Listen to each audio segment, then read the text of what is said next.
Today's show is brought to you by homebrewsupply.com. Homebrew Supply is your one-stop shop for brew day ingredients, recipes, equipment, and more.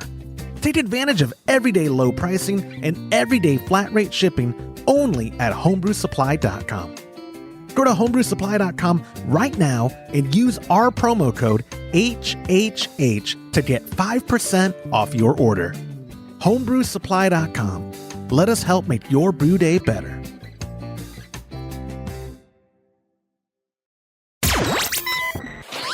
Entertaining shows with content that spreads information and sparks discourse throughout the community. This is the Pearl Media Network.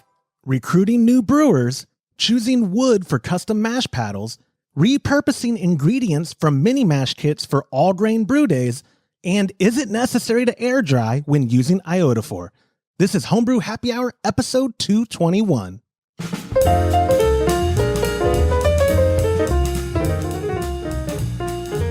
Hello and welcome to the Homebrew Happy Hour. This is the show where we supply the answers to your homebrewing questions and discuss all things related to craft beer. If you have a question you'd like us to discuss on a future episode, you can go to homebrewhappyhour.com and click on that submit a question link at the top of the page, or now you can call or text them in by using 325-305-6107. I am your host, Joshua Stubing. Today I am joined by the Director of Operations at cmbecker.com down there, Mr. James Carlson, as well as the President and Chief Keg Washer of kegconnection.com, Mr. Todd Burns over my right shoulder. Gentlemen, how are y'all doing today? Good. I like it. I always like the simples. Good. Not great. James is still hectic as can be. Poor guy. Like, hey, James, can you do the podcast today? And you're too nice to tell me no. So you're like, I guess. It's still very crazy over there. But I wanted to compliment you first, not just how you handle things, because you're a fantastic manager, but I love the... I don't know about that. Well, I love the coordination with the hat and the shirt. That is... Yeah. I love... First off, we get so many compliments. We have to get more CM Becker hats made. We just ran out from our Patreon group.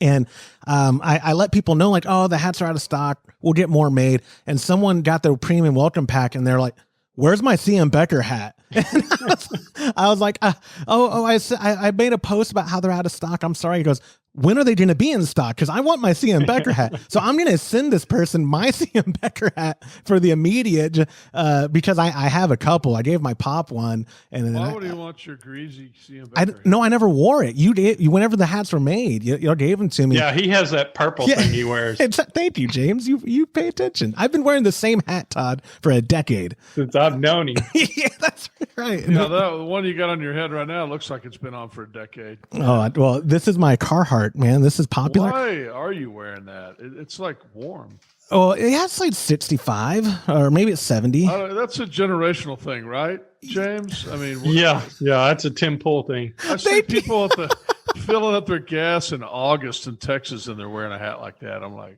it's a comfortable. Well, look, I'm balding, and so like the beanie first off covers the male pattern baldness I got going on, and it's comfortable. It's not too hot. I can't stand it. I wear them when it's really cold, but they even bother me then. But you have a beautiful head of hair. Like I know what you're getting at. You are trying to make me feel bad about myself is what's happening right now. No, okay. That's not, you're right. You're a lot more blunt than that when you're trying to make me feel bad about myself. I'm very excited because we're recording this on Wednesday.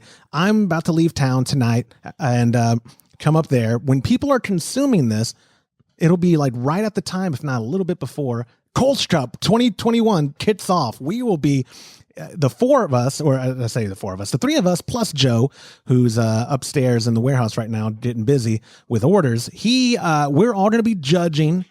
I think it's 60 entries is what we had, right? Todd, you've been receiving them all. What are you laughing at? I have no idea how many we have. I just put them. I have somebody that's taking them out of the box and putting them in the fridge for me. Yes, a helper. But would you say that you're going to be happy now that Kolsch packages are stopped? They'll cease arriving, because it seems like every day you're like, we got another 5 packages. Oh, we got another 10. Oh, it's been a pretty steady flow of packages. I think that's awesome. I think that'd be a great thing to make a normal occurrence if possible. Well, I'm sorry. What? Nothing. I mean, you stopped listening. am I going to be happy when God, the boxes stop coming in? Yeah, I don't understand. Yeah, because you've been seeming annoyed that how many packages have been arriving. I wasn't annoyed. Oh, okay. Maybe that's just your resting face that you always give me, or your tone when we're on the phone, like another package arrived today, and you just seemed annoyed. But maybe that's just your. Did we get any yesterday? I was almost certainly annoyed with you, but it wasn't over that. Okay. I don't really remember what it was about. It was probably a different thing each time I talked James, to you. I think yesterday was the last day some arrived. And I had a handful of people who did reach out and say, I am so sorry I missed the deadline. Is it fine? And I told them the truth about deadlines is it was a formality to give us time to make sure everyone did have it on time. Because my wife, maybe she's unique as a woman, and we have a lot of female listeners, like 8 of them. So I don't want to offend them, but my wife, if I tell her we need to leave at 1 p.m., we're out the door at 1:20 or 1:22. So sometimes I fib and I say we need to leave by 12:30 because then we're out the door at 1, which is what I didn't know we had a deadline. I thought as long as they came in before we did the March 5th was and I'm doing air quotes for audio listeners. March 5th was the deadline. March 5th was the deadline. Oh, a lot of you people missed the deadline. There's quite a few come in Monday and Tuesday. I saw, but I didn't look yesterday. Yeah, so very disappointed in all of you that missed the deadline because there were like 30 or 40 of you. That's hilarious. But off the top of your head, you have no idea how many we got in entries, because I believe of the 65 original entries that we only lost 6, but I could be wrong. I think we're gonna have 59 entries to judge. Does that sound about right, or do you have no idea? I have no idea. Okay, which is fine. I don't expect you to count. I mean, I think there's a bunch out there right now in the warehouse because I didn't take any home yesterday. It's been really nice and cool here. So yeah. It hadn't been too hot, hadn't been too cold, so I hadn't been very concerned about it. Yeah, I'm sure it's going to be fine. Let's see. So yes, Kolsch Cup is going on right now. You can watch it. If you go to any of our social media, we'll have the link in our Instagram bio. Go on our Facebook page, follow us on Twitter, and you'll get the link if you want to watch the live stream of us, which Todd doesn't know why anyone would want to watch it. But a lot of people who entered the Kolsch Cup said that they'd be very interested in hearing us as we judge their beer. So I don't have, as of right now, I don't have any kind of overlay to show the number that the groups are judging, but I'm going to try to figure that out. If anything, we'll just say, okay, this is entry number 60100. And then, you can always replay the video as well from our YouTube channel. But I'm very excited. It's basically Christmas in March for me. I'm going to have many ounces of Kolsch, and I'm staying at the ranch till Sunday. Life is good, man. I have enough cigars for us every night. Like I said, we got good beer. Liz has already asked me what I want for my menu for dinner. Life is good. Life is pretty stinking good. Also, moving on to the next part of small talk. If you are a member of our recipe receiving tiers on our Patreon, you still have time to get in your choice between this month's recipe options, which are the Amber Waves West Coast Ale or the Northern German Alt Beer. As always, they ship out with a pack of Imperial yeast. I believe it is for the Alt Beer Dieter.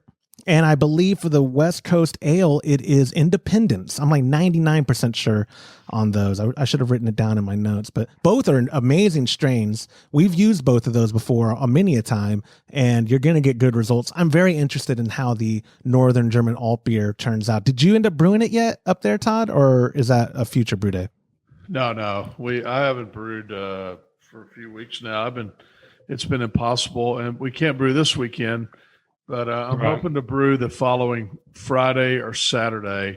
In fact, I'm hoping a bunch of us brew, and that's something we haven't really talked about. But we got some new hops in, some very interesting hops in, and we're going to do an experiment. I've always wanted to do an experiment, and Josh has been willing to do that as long as I do the work. So. I want to do this experiment where we have a base recipe, and then we're using these hops at 15 minutes flame out and at not dry hopping, but I think 15 minutes later. Now I act like, or wait a minute. No, they're in the whirlpool. Yeah. So 15 minutes flame out whirlpool. is the way we're going to do it. And the reason I'm a little confused on the process is it isn't actually my idea. Somebody else came up with the base recipe and decided on the times that they thought would be best to be able to really taste and smell these new hop varieties. So we'll talk more about it on a future podcast when we get everything worked out. But that's what I'd like to do, is have all of us brew some of those. And the company that's doing the hops has agreed. I don't know if y'all saw that, guys, but they're going to send us a pound of each, so we'll have plenty to play with. I did see that. Yeah, and we can brew on the big system too. Yes. Yeah, that's what originally I was like, well, I'll just have him send a few ounces and we'll brew 5-gallon batches. Well, then I said, I don't want to brew 5-gallon batches. That's for so I'm going to brew 15-gallon batches at least, and we're going to have plenty of hops to be able to do that with. And I think, James, you can do a 15-gallon batch. I'm hoping that special thing's coming next week, and I can brew on it. Yeah. And then, Josh, you can brew a 10-gallon batch at least, right? That is true. Yes, I can. I want to do it. Joe has said he will do one as well. So if we all 4 brewed, boom, boom, boom, we could get half of them knocked out, right? That would be great. I would be. Yeah. I want to do an experiment. Why brew 5 when you can brew 15? Oh, I agree. I want to do an experiment. I want to see if I can get Todd to point the mic at his mouth for a second week in a row. You're on camera. Your voice is so clear like this. when you talk. Yeah, when you're just talking to a mic. Okay, I'm talking in the mic now. Oh my gosh! Hey, there he is. Somebody. Well, I'm excited though. I think this will be a fun experiment. And I have to apologize to you because last week someone wrote in. They go, "Hey, I know you were probably joking with Todd, but man, you came across as a jerk when you were correcting his mic." I was like, "Did I really? I'm sorry, Todd. If I come across as a jerk to you, that is never my intention with you." I'm still mad. I'm still mad about a comment you made earlier because I'm just stewing in it over here now. What did I do? My wife already has a menu planned out for you. I always eat better when you're there, which is a good thing, but it just, it's just this relationship thing. I'm starting. No, it's not. Listen, as a half Hispanic Latino male, I have a way with Mexican women. It's just I don't mean an improper relationship. I mean like all of a sudden you're my son or something, I'm just saying it's awkward. I know. Yeah. Well, I when Liz asked for stuff to be done, like, hey, can you go run this errand for me in San Marcos? Yes, ma'am. Because I know who butters the bread. Okay, life is much better at the ranch when Liz lights me. So I know, James. She likes you too. She does. He has her wrapped around his finger. I'm telling you. Oh, that's fine. Yeah. No, I don't know what y'all are talking about. So yes, the Super Duper Homebrew Club members recipe kits, like I said, Amber Waves, West Coast Ale, and a Northern German alt beer. And also, before we go on to our questions and get this show kicked off, someone had emailed me. They didn't enter in the Kolsch Cup, but they asked, man, first off, is this like super subjective? What are the guidelines? Look, it is subjective for Kolsch Cup, but we're all familiar with the BJCP guidelines to an extent of the Kolsch. It's Style Guide 08. I'm going to have a link in the show notes if you want to see what a Kolsch is supposed to be like, because a lot of listeners are brand new into Kolsch from me evangelizing it so much, and they're not quite sure about the style if they're to brew it themselves or what they should expect when they consume it. I don't want to put words in Mr. Carlson's mouth, but BJCP does a really good job of letting you know what to expect when you're brewing a style that you've never had, if you don't have a commercial example near you ready. Wouldn't you agree, Mr. Carlson? Yep, there it is right there. And you can get that online. Just Google BJCP guideline. Exactly. And I have at least one Kolsch in my fridge, but it's the one in the cans. I can't think of the name of it, but Reisdorf. The one, it's from Germany, but it's not the one that we usually have. Right. Well, Fru started distributing in the States with cans now, but you have Reisdorf. They've always been in cans. I've actually bought Fru in cans too, but you know what I mean, Reisdorf. Yeah. So maybe you should pick up a Fru, or do you have any at home? No, I'm all out. No, I have a case of Fru in my beer fridge. Just we don't need a bunch of it, but wouldn't it be nice to kind of taste a couple of actual German ones before we start judging, just so we kind of get our palate in tune. Yeah, no, I agree. We should. And I also, this is not necessarily relevant to Kolsch Cup. I have your 5-gallon keg out there in my garage fridge of Low Tide, the Session IPA. So okay, good. We'll have that on tap for after Kolsch Cup stuff, because we can't mix drinks while we're judging. That's not appropriate. But after the fact, yeah, I'm getting sloshed. Well, I've got a pretty good IPA that I think's ready too. We could use that to rinse between different tastes of Kolsch, right? There you go. Exactly. Yeah, y'all can. Yes, y'all can. Yes, y'all can. So anyway, all that exciting stuff happening right now. And if you want to learn more about what we're doing as a community, or if you want to support our efforts and join our community, go to patreon.com/homebrew happy hour. And I'm very excited to announce we are developing another way of joining the Super Duper Homebrew Club through our own site, because there are people who don't want to use Patreon, have nothing to do with it. They don't want to add another thing to their plate in regards to a platform to manage. So we are developing our own in-house kind of thing. And also too, because Patreon's been kind of putting it on us with fees. Like they keep upping their fees and they keep minimizing their perks. And the only thing I like about Patreon is that we can talk about our Patreon membership instead of that name that you came up with. So. I challenged you to make a better name. Todd was like, I just called it out of thin air. I was like, oh, it's the Super Duper Homebrew Club. He goes, I hate it. You shouldn't have told me that. You shouldn't have told me you hate it, because unless you come up with a better name, that's what it's going to be when we launch. Let's call it the SDHC. Yeah, the SDHC, Todd. That's what it is. It'll be good on a shirt. SDHC, Super Duper Homebrew Club. I hate that. It's super duper. But anyway, we got questions for this show, and starting with question number 1 from our buddy Frank, who used the submission form at homebrewhappyhour.com. Frank wrote, "Hey guys, I've been brewing for a year on a grainfather, and I'm trying to get some of my family into the hobby as well. My uncle has expressed interest, but he lives far enough away that he can't join me when I'm brewing. Do you think that an extract brewing kit would be the best way to get a new person into brewing, or should I recommend the grainfather to him, since I have enough experience with it that I can guide him even on a video call?" Frank, I think this is going to be a short answer from us. I'll start it. Yes.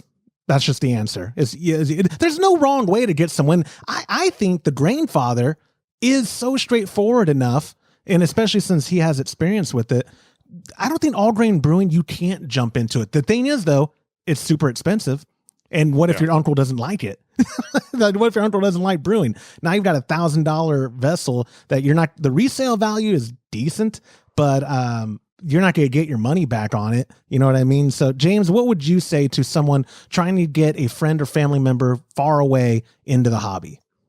Yeah, I would definitely go extract first to see if he likes the hobby and he's willing to do the work it takes to make beer. A lot of people don't realize how much work it actually is. And it's even more work starting out with all grains. And it's, like you said, it's expensive. So he's got to want to like to do it before he spends the bucks on a grainfather, you know. Todd, this also sounds like a question you probably get. You've been doing a lot of customer service work this year.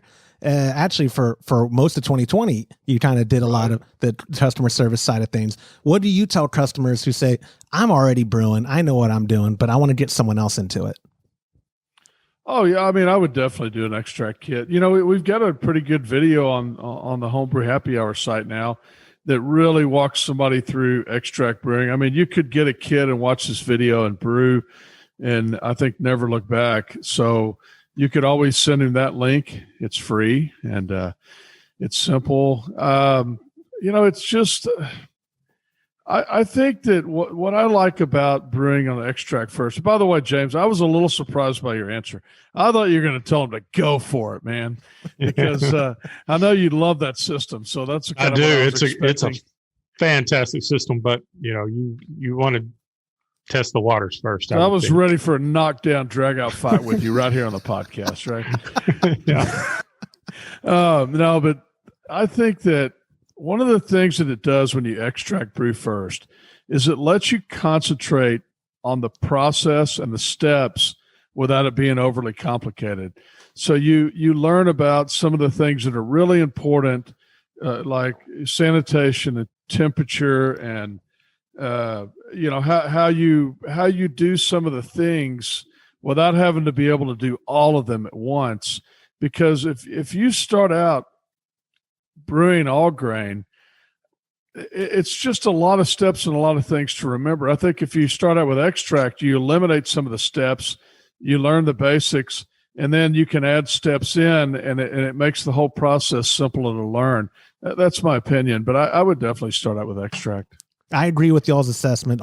Extract, if he's going on his own, especially, he can do it on his own with extract. And that video that Todd made, that Todd stars in, and he had his COVID hair. It was real nice looking. But that video is a great resource. I know I'm kind of biased because I produced it, but it's Todd was very thorough. And the kit that Todd is pushing in that video is very affordable if your uncle doesn't have any equipment. But there's a good chance, maybe he has a stock pot big enough for a 5-gallon extract kit. And maybe he has, you just might have to get him a kit that has bottles, or, God forbid you have to get him bottles. But anyways, I'm digressing. I think we're all on the same page, right? That extract would be the way to go. But there's a lot of options. And if he has questions, I would say to email me or realistically email Todd or James with any of the questions for any more guidance he might need in steering, like, hey, what equipment do I need? Because these two guys are really good about only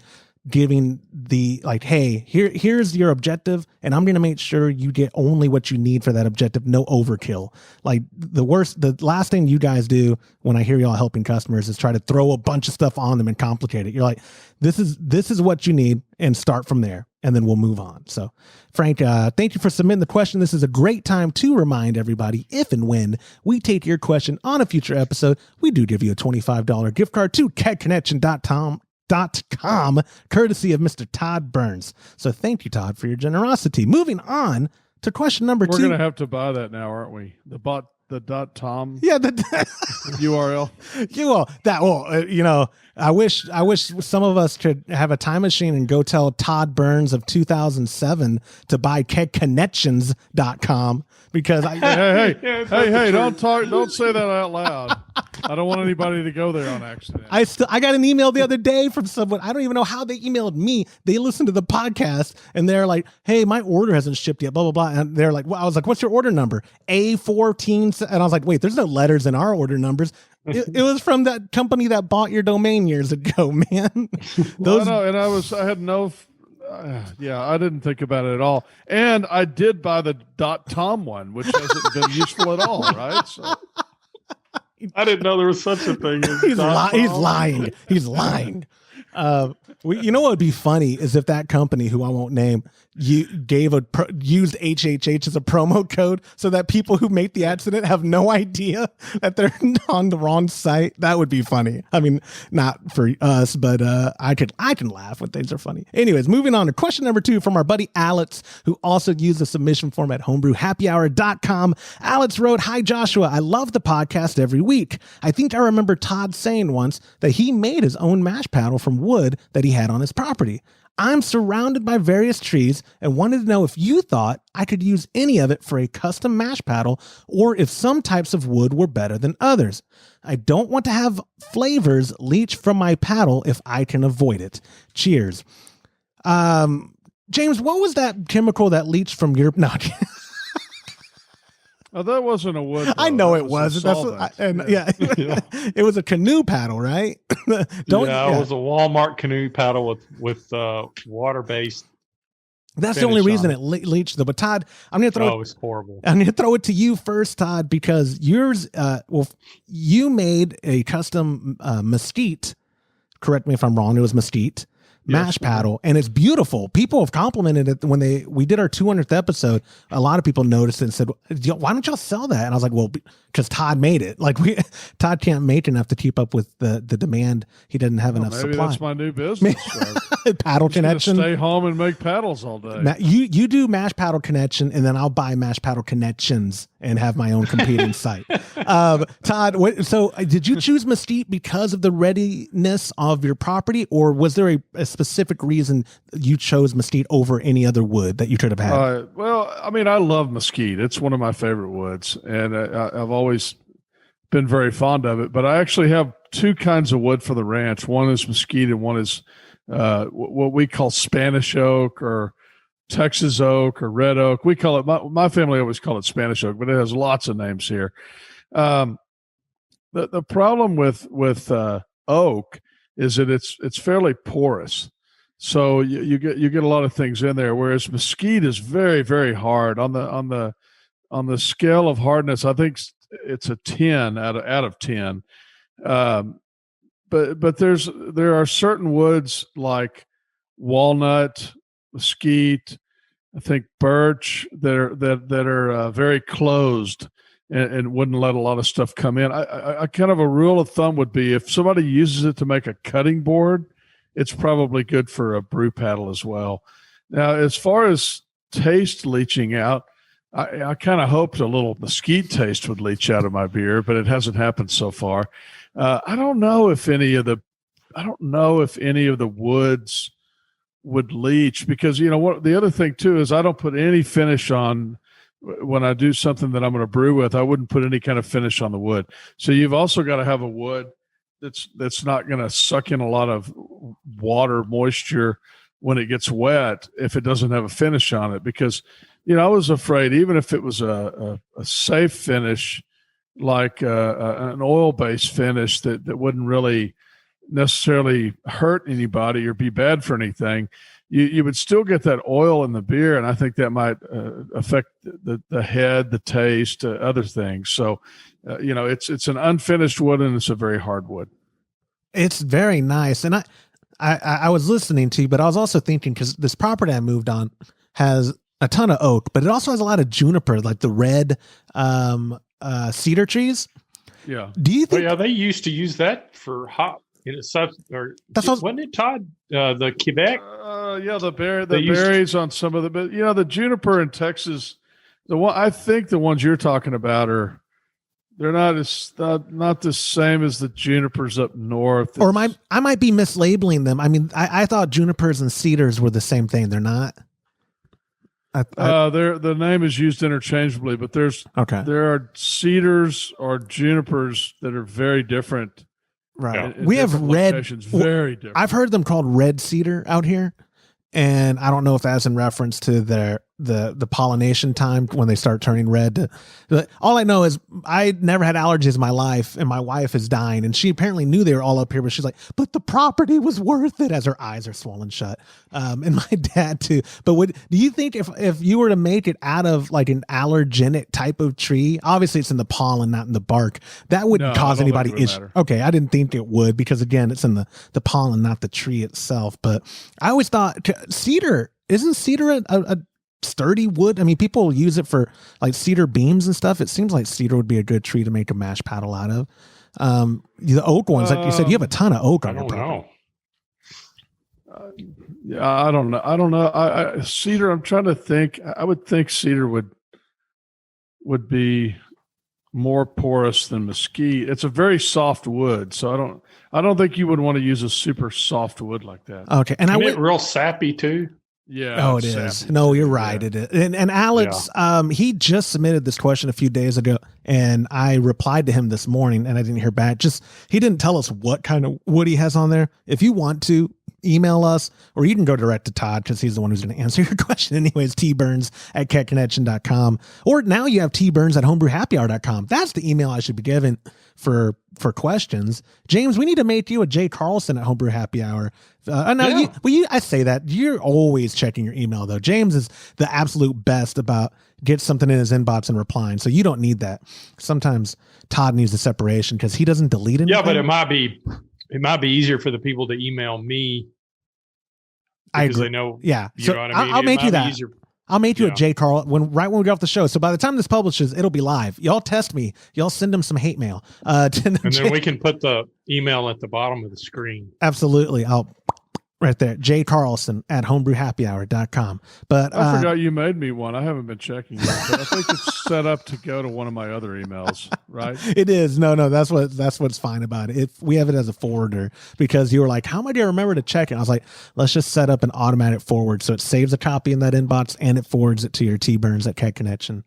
But again, I only was bringing that up about giving James his own inbox. Todd, when's the last time you've deleted an email from your inbox? I actually went through and deleted a lot of them. I've decided not to keep any emails before 2017. Oh, no, you're kidding me. Your policy used to be 2003. 2017. No, that was 4 years ago, though. Okay. And I'm sorry, I said that wrong. That was 14 years ago. Or wait, how? Oh my God. Yeah. No, longer than that. Good Lord, it's 2021. That was 18. Yeah, that was 18 years ago. Oh my God. God, time flies. But Alex, yes, I think, email Todd and email James or email me and I'll get you the answer, because if we knew what wood you're working with or that you can source, that'll help out a lot. Because like they said, there's little factors that go into why one would be better than another, but that could be its own show too. You want to use a closed cell wood. I think that'd be the most important thing. Just whatever wood you're using, you could probably Google that type of wood and it will tell you kind of how its properties, the type of wood it is. Yeah. Perfect. So, Alex, thank you so much for submitting your question. Moving on to our third question of this week, came from our buddy David, who also used the submission form at homebrewhappyhour.com. David wrote, I started brewing about 10 months ago and also started growing hops in May. About a month ago, I wanted to brew a wet hop beer with the hops I grew this summer. So I took a brown ale kit that I had picked up, hijacked the LME from the kit for the wet hop brew, and I still have the specialty grains and hops for that brown ale.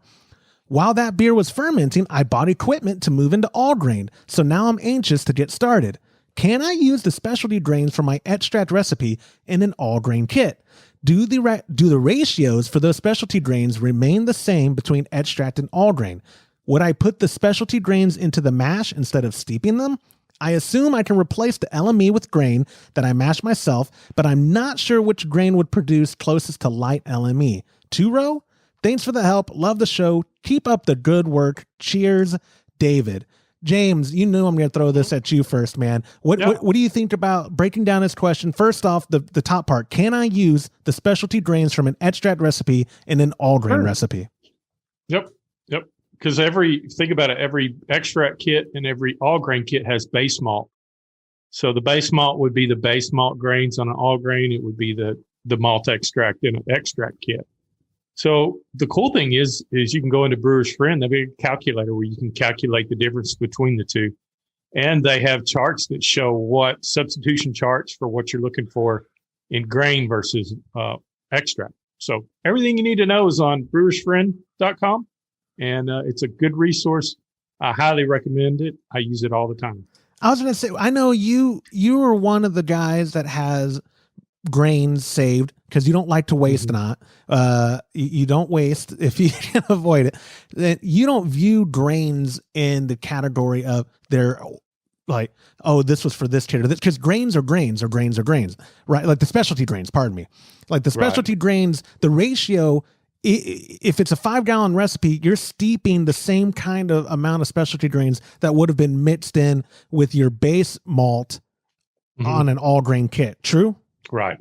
That's right. In most specialty grains, there's not a lot of diastatic power. In other words, they're not creating lots of sugars.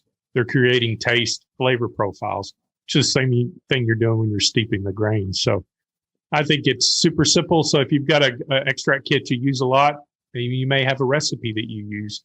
Going to Brewer's Friend, you can convert the base malts. That would be anything like a pale malt, a 2-row, Pilsen, Vienna, anything with that's used. And you can go in, all the major grain manufacturers have charts and they show you what they've got it all sectioned out by base malts, specialty malts, highly roasted malts. It tells you what they're used for. There's lots of resources on Brewer's Friend too, like I said. Brewer's Friend is great. We I've tried to steal Lorena from them. I can't afford her because we don't have a budget. But the information that they have on there and the calculators too, yeah, they're phenomenal. Todd, you always have ingredients and stuff at your hands. Have you ever had to? Well, my favorite story, this is not even on topic, but it just popped in my brain. I know you've mixed up brew days before because when we were filming that extract brew day, you poured the grains directly into the kettle instead of steeping them in a bag because your brain was just so caught up on how you normally brew. We were able to get it out. We didn't published that part. Well, I published it as a blooper. I don't know if you knew that or not. But back to this question. I was very aware of that. Back to this question though. You're no stranger though to substituting. I mean, like in theory, guys, you could use the LME if you're having to make up numbers on an all grain brew day. I guess, or if you had to, right? Like if you're needing to add more to get to your numbers, we use DME 9 out of 10 times to accomplish that. But if people, I think the mystique of LME, DME, and then mashing your own, if people just looked at it very modular, like the process between an all grain brew day and an extract brew day is the same once you get to boiling, right? I mean, I'm dumbing it down, but once you get done, I mean, you're still creating sugars, so the end result is to boil those sugars. So yes, right. So there's a little more complexity with all grain because you have a lot more at your fingertips in regards to grain selection and mix. So. Right. But again, me, Neanderthal Josh, dumbing it down. It's the LME and the DME just is representing the process you're not doing if you were doing all grain brewing, which is creating the sugars, getting them out of your grains for the boil for the wort. So yeah, just keep in mind that the dry malt extract's a little more powerful than the liquid malt extract. So use those calculators if you're trying to convert over to all grain on your base malts. I like that. That's the best advice ever. Use your calculators. If you're converting over from, let's say, liquid malt extract, I believe it's about 10% more in grains. But if you go to, or maybe I have that backwards, you'll just need to look it up. One's 10% more, the other's 30% more in grains. So maybe on the dry malt extract, you would, because it's more powerful, you don't have to use near as much grains. But on the liquid, you have to use a little more. But like I said, those calculators on Brewers Friend, there's probably some on other sites, but Brewers Friend's a fantastic resource to have. It's worth getting. They are, and I need to ask them because we're friends with the owner, or at least Todd is. I think he likes me, or he tolerates me, and Lorena too. I think she tolerates me. It was her birthday recently. Happy belated birthday! Yeah, by the way. Happy birthday, Lorena. Oh, and Lorena, we should probably mention. I don't know if I actually told earlier. That base recipe I was talking about, Lorena's the one that came up with that. I meant to tell you, we can name drop. What are you keeping secrets for? No, she is phenomenal. Trying to take credit for it, but then I blew that. So I need to talk to their owner of Brewer's Friend or Lorena to get us in touch. If we can embed their calculators, not steal them, but give them credit, because I'd love to embed them just for the sake of ease of people being go to Homebrew Happy Hour and do the calculator there. Maybe have a big banner that says, brought to, sponsored. Well, we have a lot of very similar. We do on Homebrew Supply. We have similar calculators. Absolutely. Yeah. So maybe I just steal them or embed off of there. I need to talk to a developer. I'm not a developer, but a lot of people, believe it or not, well, you do know because I tell you, I give you our analytics every now and then and what we get off of ads on our website, but our traffic is pretty steady every day on Homebrew Happy Hour. I don't know what, I'd like to think it's the content I'm producing, but I think it's also bots because the comments I get, I'll get an email that says, "Oh, a new comment on this post." And then it's like, "Hey, are you suffering in the bed? Click here." And it's like, that was oddly specifically targeted at me, but okay. But is that Google listening again? It is. Oh, they're always listening. Google's always listening. And I have like 14 listening devices in my new home, like on every corner, a new Google device. My kids love these things. I'm like, we gotta be careful. But anyway, I think that wrapped up David's question. Thank you so much, David, for submitting it. We've got one final question for this week's show. Came from our buddy Patrick, who also used the submission form at homebrewhappyhour.com. Patrick wrote, "Good day. My question is mainly for Josh. Yes, seriously, he may hold the answer. After listening to the show, which covered BTF Iodaphor, I made the switch. I really like that it's easy on the hands and it's a no rinse. I don't keep it longer than a few minutes in my bucket, so no staining yet, Todd. My question is, do I really need to let it air dry before use? The directions say so, but that takes time. And I'm like Josh, I'm a man of convenience," he puts in air quote. That means we're lazy. "Making sanitizer shortly before it's needed, so I don't want to wait for it to air dry. I've seen some things on the web saying that you can use it right away, but that's contradictory to manufacturer directions. I've heard Josh saying that he and his father use it, and I'm wondering what their experience with it is. Thank you, Prost, Patrick, y'all can just get off the show if y'all want, because this is my question. No, they don't. They use y'all have Iodaphor there. Y'all are actually bigger fans of the acid one, the Sand Step, which is also fantastic sanitizer. But the Iodaphor, look, for the sake of covering my bases, Patrick, I would follow the manufacturer's directions is what I would do. Now, let me tell you the anecdotal story. We don't have it dry all the way before we use it, but we have about a 5 to 8 minute, never more than 8, never less than 5. We're that specific, a window of time after we, let's say, dump the keg out before we're going to start transferring into it. How much air dry, and we keep the keg upside down because that helps it dry out better, the drip or whatever. Is that going to be fully dry? I doubt it, but I don't let it sit in there. I'm not putting beer on top of it. Now, there are other foamy type of sanitizers that they're like, don't fear it, just pour on top of it. And I've never heard anyone getting sick off of it. It's a perception thing to me. When I see that, it's just like, I don't really want to. The least amount of sanitizer I knowingly consume, the better.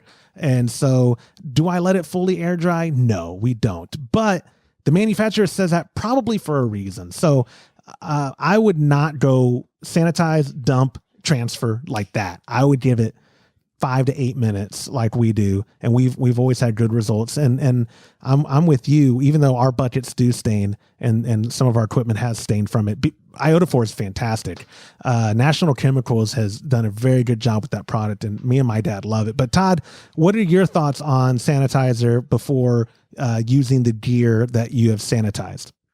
I don't really understand what you're talking about. 5 to 8 minutes. What do you mean 5? No, I mean, let it sit in the sanitizer for 5 no. to 8 minutes? No. Like what I usually do, like if we're going to transfer from secondary to the keg, we sanitize the keg, and then I sanitize it first. I make the batch of Iodaphor in the keg, or sometimes in the bucket, and then we dump it into a bucket if that was the first one, where we start sanitizing the auto siphon and the hydrometer, other things that we're going to use during the transfer. And in the amount of time that it takes for us to get those sanitized, because it says to leave in there for, I think the minimum's 2 to 3 minutes that you're supposed to leave it submersed.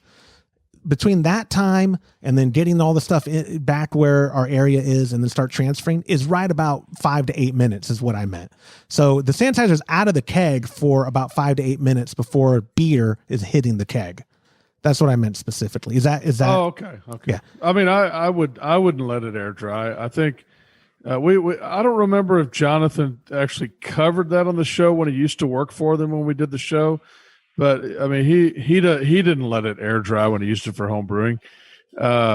It's when they register those things, they have to put certain things on the label, and that's one of the things they put on there. But you're talking about a minuscule amount of something that I don't know. I mean, I don't want to make it sound like it's benign, but I mean, my dad used to pour drops of iodine and bottles of water when we were backpacking and sanitize them. And we drank it, enormous concentrations of iodine.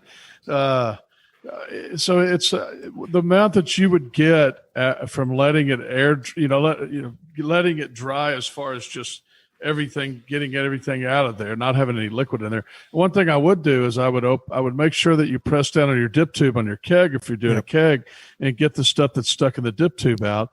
But once you let it out, I think you can put beer in it immediately. Okay. Yeah. And like I said, like you just reiterated, pardon me, they put it on there like to cover their bases, but it wouldn't be, I don't think you're risking infection by following the manufacturer's directions here. It is, or how about this? Here's a better question. Guys, how much time do you have before your sanitizer starts diluting and bacteria can start coming back? Are we talking like a 10 minute window, or is it like, oh no, you like in theory you could sanitize, and as long as you use that vessel, that keg, within 45 minutes, you're not going to have new bacteria introduced? Well, if the keg was, if you sanitized it and then put the lid on it, I would think it would be pretty much indefinite. I mean, it's sanitized and it's closed, so I don't think it would matter. If you have a big vessel exposed to the air, I mean, if it was still wet with sanitizer, I don't think it's going to get infected. I mean, there's always some things in the air, and you're going to always, but it's not, people freak out about it so much. I mean, if you open your keg and put a hose in it and transfer the beer over, stuff's falling out of the air. You could get something in there, but it's already got alcohol in it. You've already, you've already used it. You've already finished fermenting it. It's very, very different when you have something that hasn't fermented yet. You've got cooled down wort. But even then, think about how we cool our wort down. We cool it down. We've got a giant open vessel that's open to the air, and we get it to a temperature where it could certainly get an infection at that temperature. But I mean, it wouldn't be practical to somehow cover it during that entire process. So there's always maybe a risk, but the really long answer that I'm giving is I don't think you need to let it air dry, and I don't think you need to wait any amount of time. Once you've done the proper amount of sanitation, I think you can just pour it in right away. James, do you concur? Like, are you quick? Hey, you sanitize with sand step, and then immediately you're starting to use the gear? Yeah. I drain it, pop the depressor so the pickup tube is evacuated, then flip it upside down, let it drip out. And I don't spend a lot of time. It definitely isn't dry. Right. And y'all are y'all are the kings of not overthinking things that don't need to be overthought. Like, very much I think we said it last week, Todd. It kind of takes the fun out of it. Yeah, right. Well, again, there's this Venn diagram of awareness, not awareness at all, and and laxity or whatever, like being mildly careful. That I think it's a gray area. You have to be cognizant of the environment you're brewing in and your tools you're using being sanitized. But like y'all said with the sanitizer, it is, unless you have a pool of it or a good amount left in your vessel, if it's empty and you get as much drips out as you can, it's probably safe to start using then. Again, the reason why, or Todd, you're shaking your head no, Todd, or were you? No. I'm just thinking, I think a good rule of thumb for brewing in general, not just for this question, but for brewing in general, is always err on the side of being super careful about sanitation. But understand that you could probably be a lot more liberal with that and get away with it 99% of the time. It's just, I love to talk about going to the old brew shop in Seattle, and they would brew beer in a crock and put a piece of cheesecloth over the top. They never closed their vessel in any way. That's the way people used to brew. And you know what? Sometimes they got infections. I mean, if the less careful you are, the more likely you are to get infections. James and I, and Josh, you are too. We're all three extremely careful, and we're very cognizant of it all the time. And we would never stick something in there, even a thermometer, that we set down on the counter. We're going to put it in some sanitizer before we stick it back in our wort, right? Yep. But we're probably being overly careful. But being overly careful means that you have a much better chance of never getting an infection in your beer, and you're probably still going to get an infection at some point. Yes, you are. Eventually, it'll happen. Eventually, to anybody brewing beer. It comes for us all, and when it happens, you cry in a text message to James and Todd, and then Todd calls you a derogative name, and James says, "Don't worry about it, kid. It happens." So yes, Patrick, I change, like I said, the time frame that I gave was because that's literally the time frame, but of how our brew day works, or transferring day works, where we sanitize the keg first, dump it into a bucket to sanitize the other stuff, and the amount of time it takes for us to get all that done, put all of our stuff in the room we're transferring in, and start transferring is like 5 minutes. Not that's, hey, we always made sure it's 5 minutes. That's just what it ends up being. We don't give a whole lot of thought to it because I think it's you can put a lot of trust in your sanitizer. I think we'd all agree. It's doing its job, and all the ones available on the market are pretty solid. Iodaphor's the best, obviously, but they're all solid. So, and you're joking, but I like Iodaphor's a great sanitizer. There's nothing. I just don't like it because it stains stuff. Oh, I wasn't joking. It is the best. That's why we use it. Yep, I used it for years before the single. Yeah, before the good stuff came out, we used it too. There it is. I know. But anyways, Patrick, thank you so much for submitting your question. Guys, that is it for this week's show.